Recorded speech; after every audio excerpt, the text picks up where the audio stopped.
Senate, will please come to order.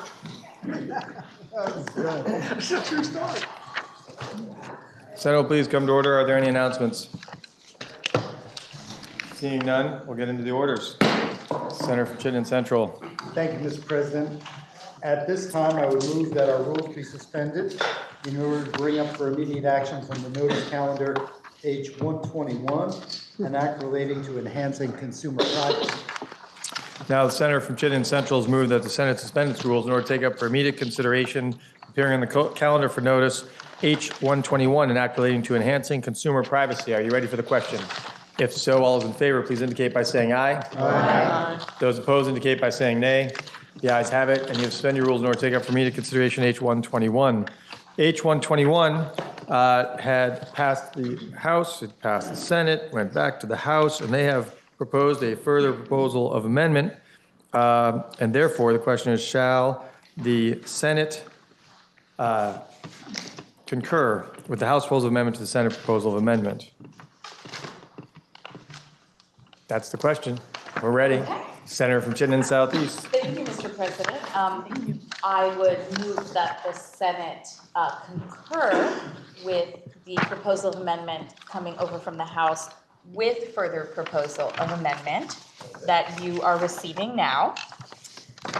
The much awaited, much debated, I think, final version of the Data Privacy and Age Appropriate Design Code bill.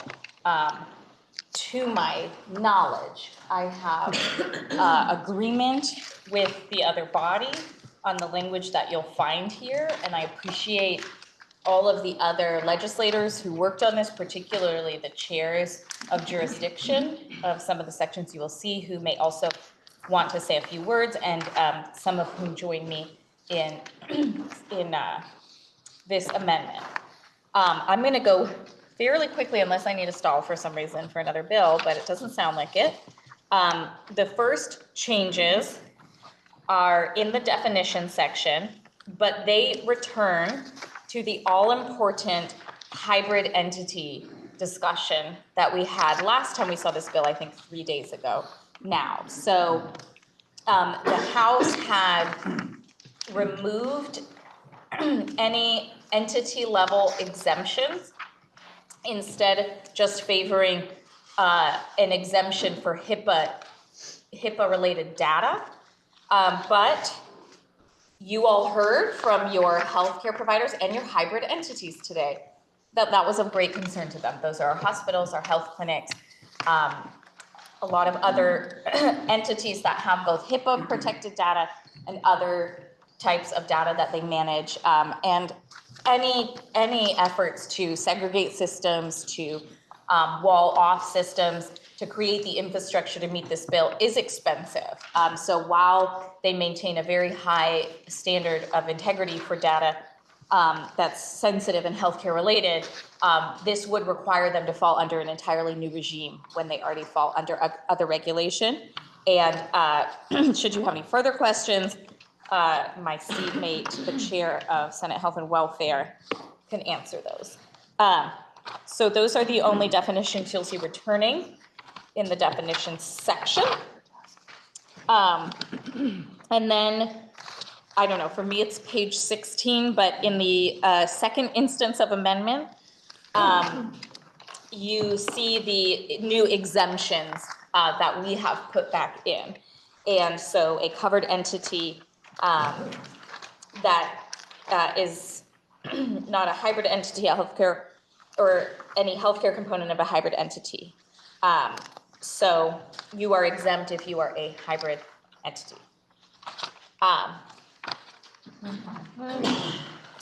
The second exemption is a few pages later, just before you get to the third instance of exemption. It is the last exemption in the second instance of amendment. And that is, I shouldn't call it an exemption. It is a delay in implementation of falling under the auspices of the Data Privacy Act for public utilities subject to the jurisdiction of the Public Utility Commission until July of 2026. We had an exemption for public utilities in our original bill. The House feels strongly that they want to know more about the types of data that public utilities have that's governed by the PUC, but that is not necessarily falling under a strict data privacy regime. But they ultimately agreed that we don't know enough to require a lot of new regulation to fall on our public utilities. And so we will come back next year to look at that, and the chair of Senate Natural Resources can say more, should that be helpful to folks. The fourth instance of amendment is rather small. It was a sort of stylistic change that went back and forth in the definition of what is dark matter. Dark matter are certain patterns and kind of hidden functions and features that the design of which can manipulate you into making decisions you wouldn't otherwise make. It's particularly important to us in the context of the KIDS code, but it can apply in both data privacy and in the KIDS code. It is a regulated term at the federal level, and we worried that the word substantial in that context would just add too much of a threshold or be too subjective to make that section as meaningful as we would like. The fifth section of amendment is going back to getting some reporting both in the interim and then into the future, where we are asking the Attorney General, as we had before, to come back and tell us what kinds of violations occurred, what kinds of violations were able to take advantage of a cure period, anything that we would need to know to keep making decisions about how this is going and unfolding. I will get to the big thing now. Maybe I could have led with that, but I suppose now is a good moment to say that, there's those of us who worry about what will happen if we do implement a private right of action, and there are those that worry about what will happen if we don't. And certainly, we all want the best, intend the best, and I know that Senate Judiciary deals all the time with the balance between who believes they were harmed and the intent of the system or the entity that might have harmed them. We have a lot to learn about the private right of action. I think I mentioned this before. Illinois is changing this year to remove the full extent of liquidated damages that a business would have to pay, or any kind of entity would have to pay to a plaintiff or a number of individuals. Massachusetts, it looks like, has a new data privacy bill that will include a private right of action at some point as well. So, reading the room proverbially and literally, knowing where my committee stood, knowing how the House, the other chamber feels about this, we are willing, and this was certainly with the help of Senator Hashim and Senator Sears, who I would love to give jurisdiction of this back to after this, but really looking at the right context for the private right of action and giving the Data Privacy Act some time to settle before it would be implemented. So in this final pass, we allow for the private right of action to become law in January 1st of 2027, barring any affirmative action on our part. And as requested and perhaps spoken to by the chair of Senate Judiciary or the vice chair of Senate Judiciary at some point, including a sunset 2 years later. So we have to take another affirmative action to continue that private right of action further into the future. That felt like an important way for us to say that this is coming, that this will happen, not in a way that feels like a threat, but in a way that gives us information and helps us educate businesses and learn from what's happening around the country, and understand what harms might occur that can't be cured by the enforcement of the Attorney General.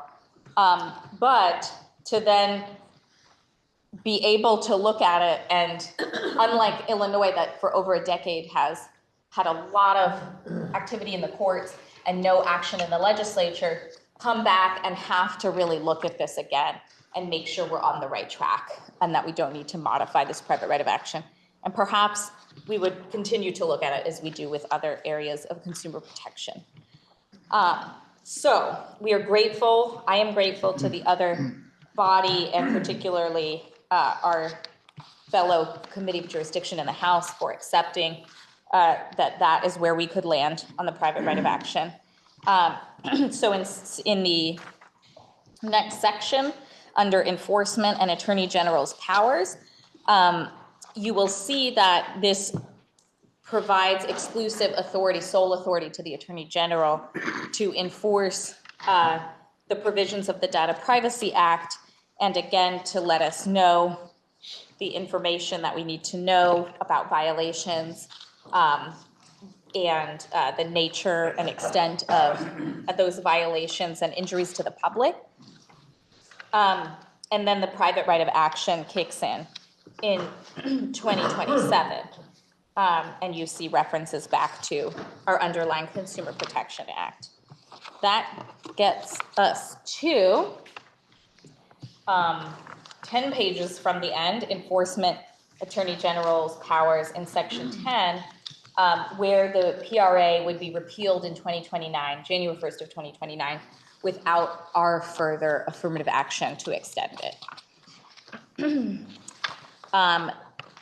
If you continue on to Section 11, that is where you find the repeal of the utility exemption on July 1st of 2026. So, certainly I look to the committees of jurisdiction because data and consumer protection take so many different committees.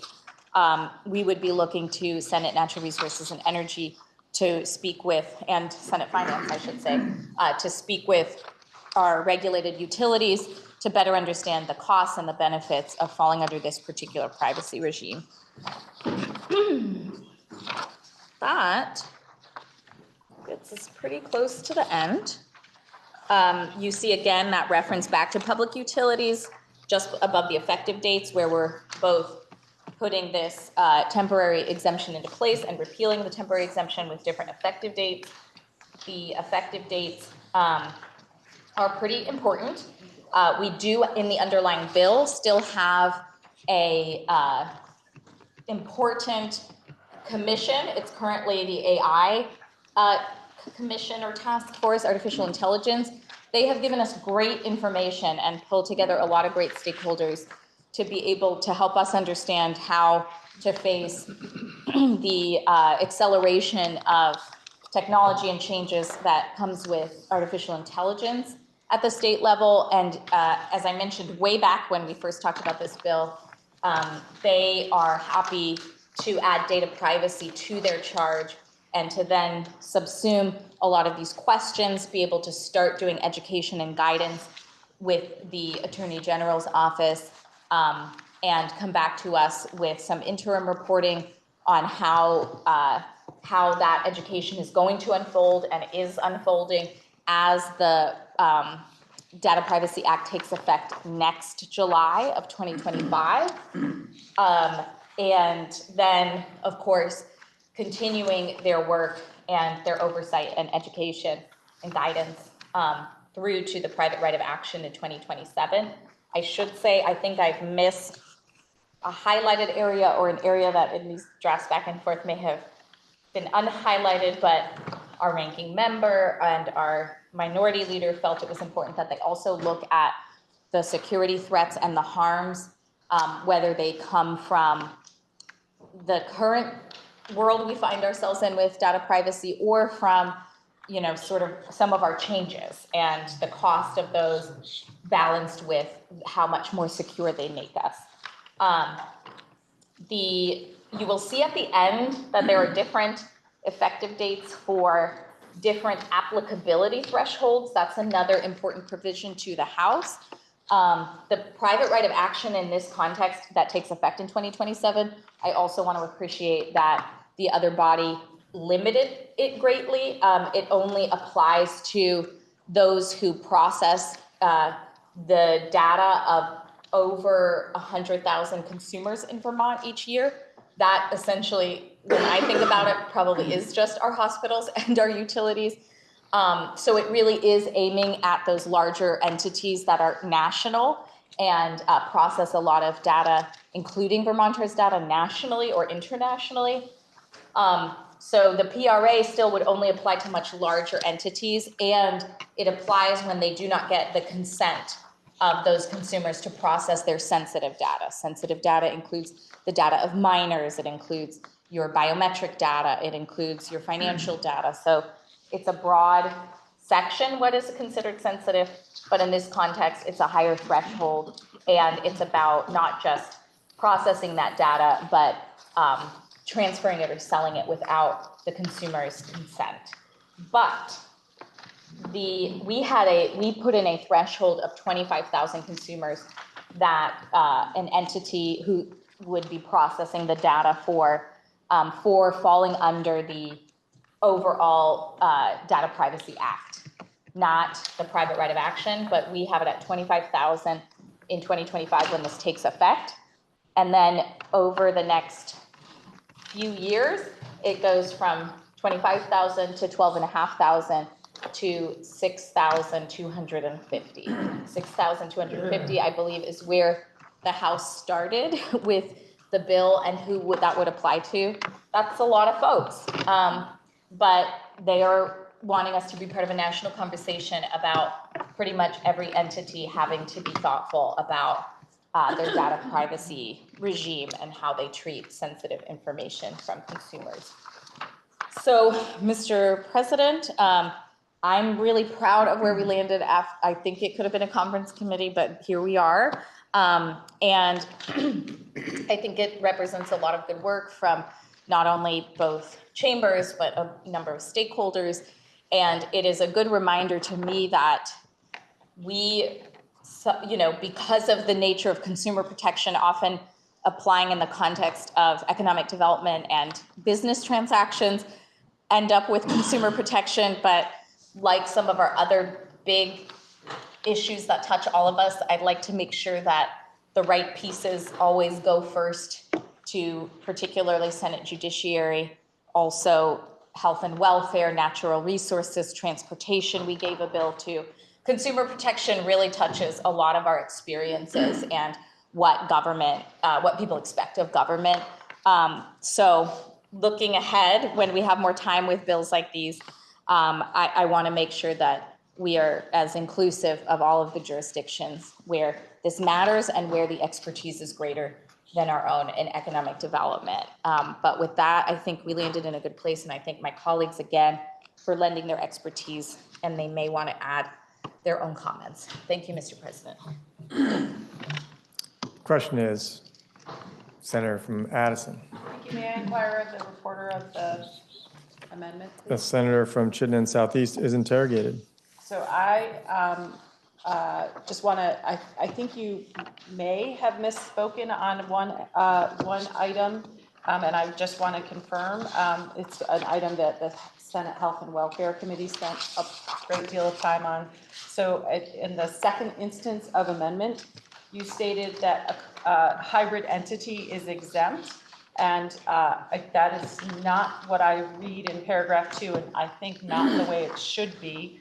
It is a covered entity that is not a hybrid entity is exempt, and any healthcare component of a hybrid entity or business associated.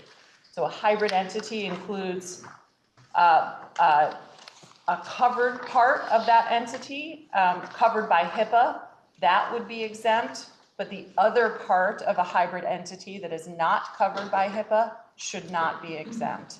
And I just want to confirm that that is the way, that's how I read it, and I want to confirm that that's the way it is in the bill. Mr. President, I would need to take a brief recess and seek counsel because it's not an area that I want to speak to without that. We'll take a brief recess, we'll follow the gavel.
Senate, please come to order. I believe we have the senator from Addison interrogating the senator from Chittenden Southeast. Yeah, thank you, Mr. President. We confirmed with council that the reading that I explained about the covered entity, the hybrid entity, is correct. It is the way that the Senate Health and Welfare Committee had wanted it to be, that the hybrid entity, the covered part of it, the healthcare part of it is exempt, but the non-healthcare part of it would not be exempt from the act. And the example that we used in our healthcare committee discussion was, for example, UVMMC. They are a hospital, so in their role as a hospital, they would be exempt because they're covered by HIPAA, but in their role as a landlord or a real estate developer for the housing for their employees, they would not be exempt because that is not a HIPAA-covered portion of their business. So I think the presenter and the bill as it is correct, and the way that the Senate Health and Welfare Committee had hoped it would be. Thank you, Mr. President. Senator from Franklin.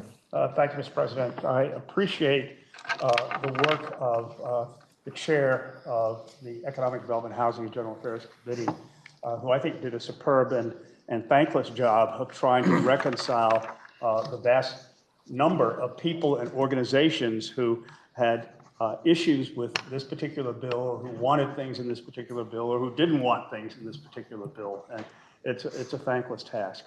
I had hoped to be able to fully support this bill once it got to fruition. Unfortunately, the cake that was baked includes some ingredients that I unfortunately can't eat. In particular, the private right of action as it affects hospitals, for example, is one of the things that concerns me a bit. I know in talking with the hospitals, their initial estimates is this will cost them literally millions of dollars to do. This is a pretty high cost. And that's on one end of the scale of potential issues. But the other end of the scale is the consumer.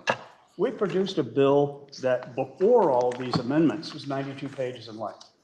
And it exempts people and it adds people in and it requires people to do certain things, it requires other people to do other things. And then for this person, it is so complicated that just trying to envision the disclaimer that tells people what's in it and how it affects them will go pages and pages and pages and pages. And it's different than bills that apply elsewhere. If we had been able to take, for example, one of the organizations we looked at is the state of Connecticut that has a bill in place, if we were able to take that in a simpler form, a much more direct form, and adopt it without all of these additions and so on, I might have been more comfortable. But unfortunately, the weight of this bill weighs down on me to the point that, unfortunately, I cannot support the bill. I do very much, though, appreciate the work of the committee and all of the people here who have been involved in trying to get to a result that we can all accept. Thank you, Mr. President. Senator from Wyndham. Thank you, Mr. President. I appreciate both the comments from the chair of the committee and the comments from the senator from Franklin. I learned a lot about data privacy over the last 24 hours, and I'm appreciative of the opportunity to have been brought into that conversation. My initial concerns also had to do with the private right of action. I do believe that every person should have the ability to redress their injuries in court. I also know that there can be unintended consequences when when anything is not properly studied or analyzed as to an impact. And where we landed, as was described in the report, was the study that will take place between soon after the passage of this, if this bill passes, that concludes in January 15th of 2026. And there was a piece of that I wanted to emphasize, which was to ensure that the study, the results from the study, will inform the legislature in 2026 about the private right of action, which will take place and be implemented in 2027. Because a lot can be learned over those 2 years, and a lot can be seen in other states as this is rolling out in other contexts, in other jurisdictions. And so I felt comfortable in knowing that we are creating a private right of action that's further down the road, that will allow people to redress their grievances, but that the private right of action will be informed by a study that will take place over the course of 2 years.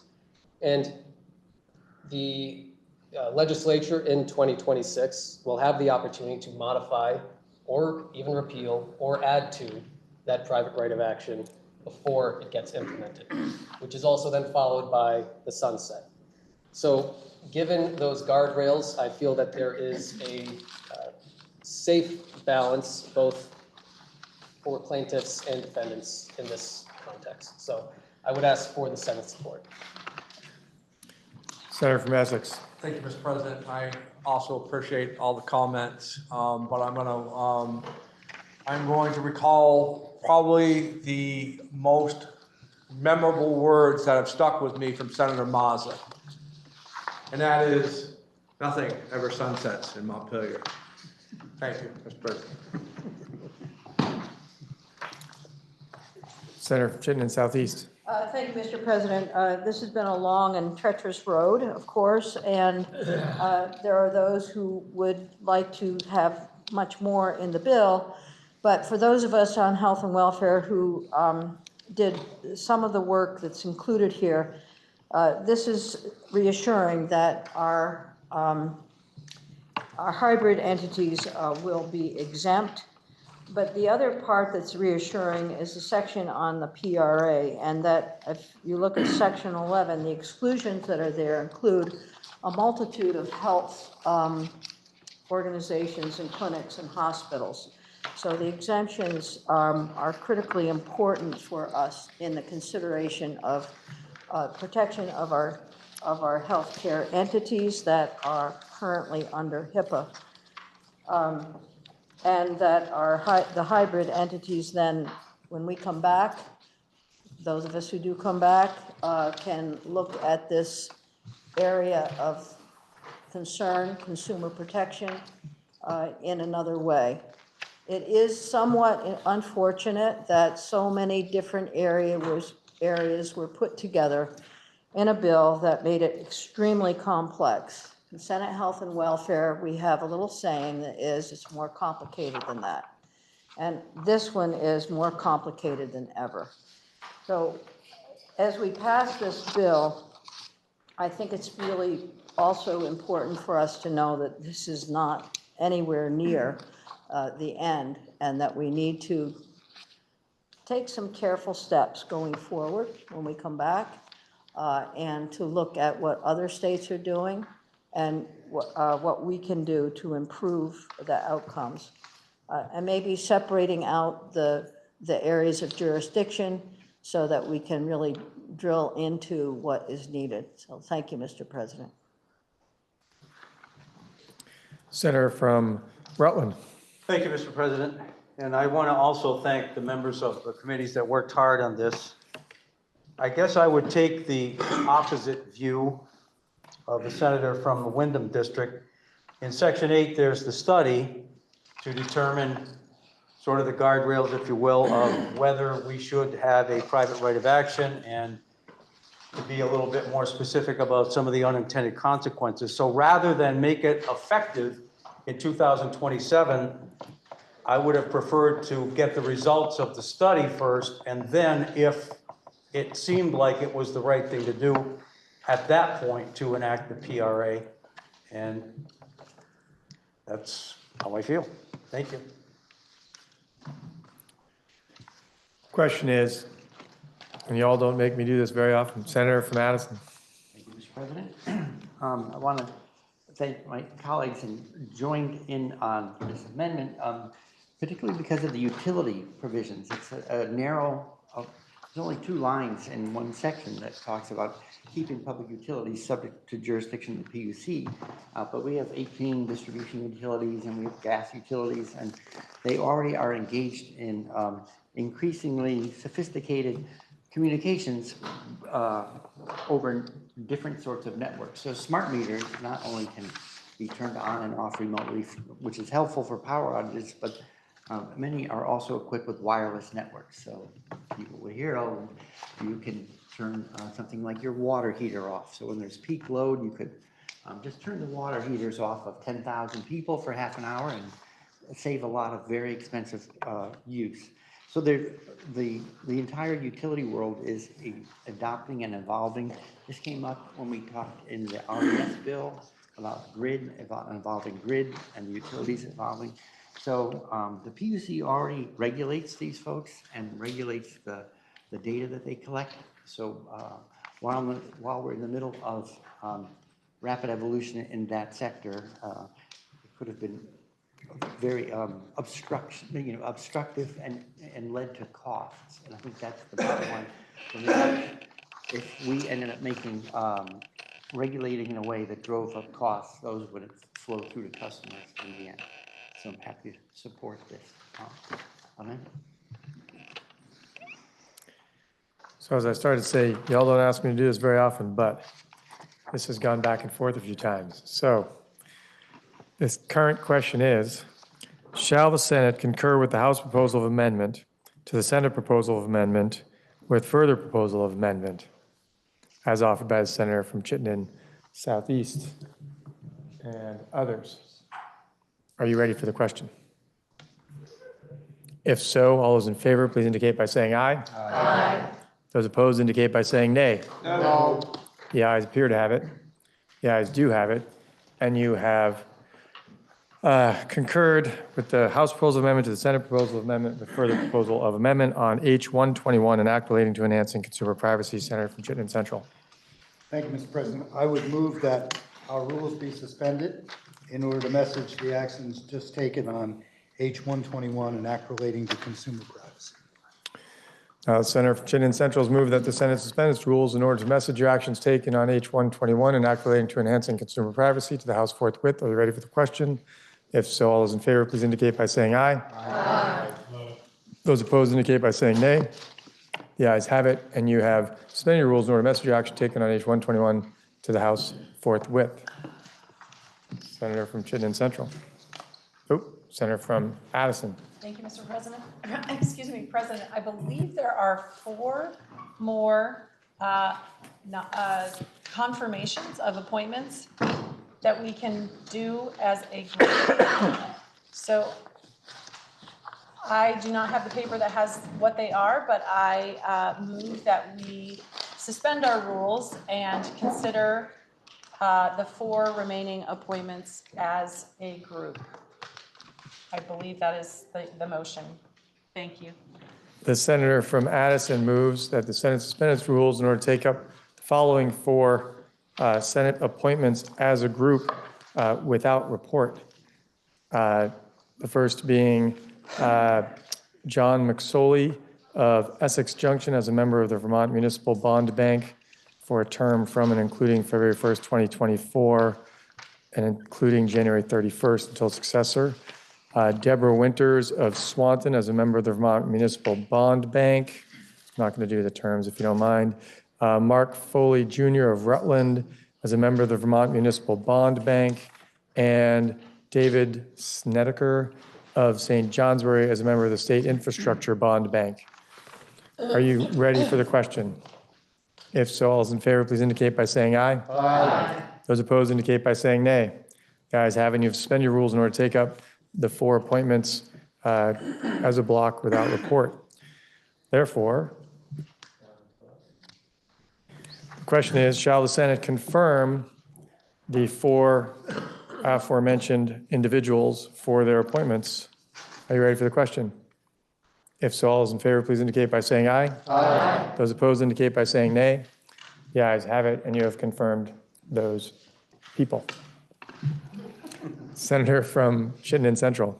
Thank you, Mr. President. At this time, I believe we have no further work we can do at the moment.